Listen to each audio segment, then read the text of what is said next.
সেই চাপ দিছে রে।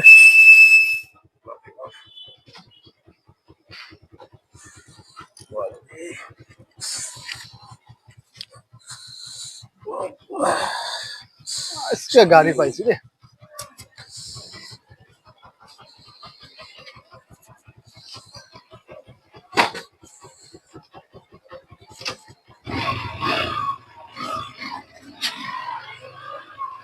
শান্তি পাইলাম রে। এটা কি হলো? আমার শখের বাইকটা কোথায় গেল? আল্লাহ, এখন কি হবে? এভাবে আমার শখের বাইকটি হারাই গেল। দর্শক, আজকের এই ভিডিওটি শুধুমাত্র আপনাদের উদ্দেশ্যে তৈরি করা হয়েছে। এই ভিডিওর মূল উদ্দেশ্য হচ্ছে আপনার মোটরসাইকেল চালানো অবস্থায় এসে কখনো যতই জরুরি চাপ হোক, পেশাবের চাপ হোক, টয়লেটের চাপ হোক, যে চাপই হোক, মোটরসাইকেলটা এক সাইড করে লক করে তারপর আপনি জরুরি কাজ সারতে যাবেন। না হলে আমার মতো আপনার শখের বাইকটি যে কোনো ব্যক্তি আসে এভাবে নিয়ে যাবে। আসলে বাইকটি চলে গেলে আর কিছু করার থাকে না।